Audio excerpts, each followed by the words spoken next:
Oke,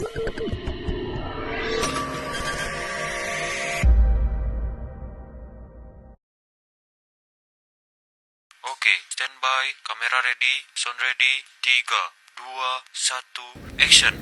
Halo rekan-rekan Basarnas, kembali lagi bersama saya Rajidan Dwi Panca di Ngopsar, ngobrol santai bareng Basarnas. Di sini kita kedatangan tamu spesial, yaitu rekan saya Tegar Arobi. Ya, Tegar, apa sih pentingnya menanamkan nilai-nilai berakhlak di lingkungan kantor SAR? Baiklah Mas, berakhlak itu bagi kami di Basarnas bukan hanya sekedar jargon ya atau kata-kata. Bagi kami di Basarnas sendiri, berakhlak itu adalah satu hal yang penting.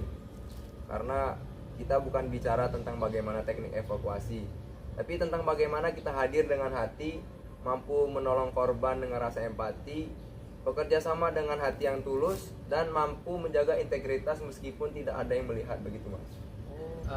Menurut Mas Tegar nih, apa saja langkah pertama yang harus yang bisa dilakukan untuk menginternalisasi nilai-nilai berakhlak ini?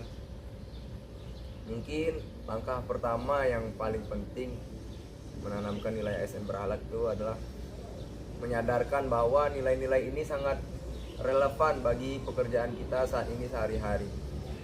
Mungkin bukan paksaan dari atas, tapi ditanamkan dari dalam. Kita mensosialisasikannya dengan sesuatu yang bermakna Mas, seperti lewat apel, lewat ngobrol santai, dan ketika melakukan simulasi SAR yang membahas tentang integritas dan empati. Intinya kita membawa nilai berakhlak ini dari ruang rapat ke lapangan gitu. Menurut Mas Tegar, apa sih dan gimana sih caranya biar nilai-nilai berakhlak itu bukan cuma jadi tulisan di dinding kantor aja? Itu sih semua tantangan ya Mas bagi semua instansi. Di Basarnas sendiri kami mencoba menghidupkan nilai-nilai tersebut dengan perilaku nyata Mas, seperti pimpinan yang mau turun ke lapangan, rekan-rekan kerja yang mau membantu tanpa saling diminta. Kami di Basarnas juga bukan hanya menilai dari output kerja Mas, tapi tentang sikap kerja. Siapa yang tanggap, siapa yang inisiatif, dan siapa yang bisa dapat diandalkan ketika krisis, itu semua kami apresiasi Mas.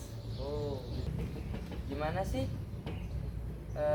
Ada nggak sih yang seperti kejadian nyata atau kisah nyata yang bisa gambarin bahwa nilai-nilai berakhlak itu dapat hidup dan bisa diterapkan di lingkungan medan tugas?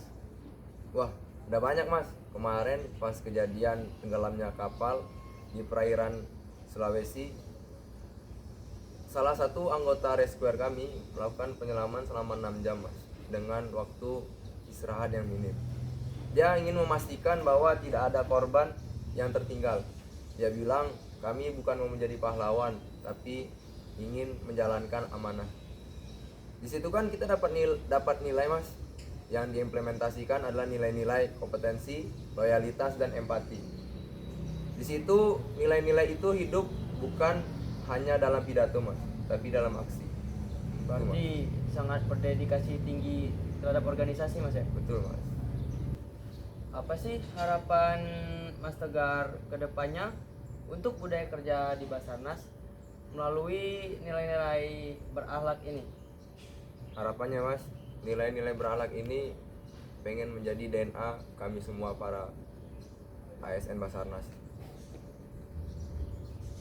Tidak tanpa disuruh, kita juga harus percaya. Saya ingin Basarnas ini tidak hanya dikenal ketika melakukan kecepatan evakuasi, tapi juga ingin dikenal karena ketulusan dan jiwa kemanusiaan yang kami bawa. Nilai-nilai berakhlak ini bisa diterapkan bagi semua PNS Basarnas ini ketika kita menerapkannya dalam kehidupan sehari-hari. Mungkin segitu aja Mas. Oh ya, semoga harapan Mas Tegar dapat terrealisasi. Semoga amin Mas. Ya, sebelum itu sambil diminum dulu Mas.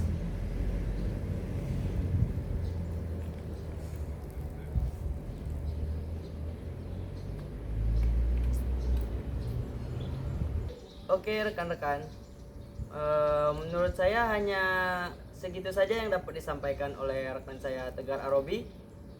Sampai jumpa di video berikutnya di Ngopsar, ngobrol santai bareng Basarnas. Terima kasih Mas Tegar. Ya.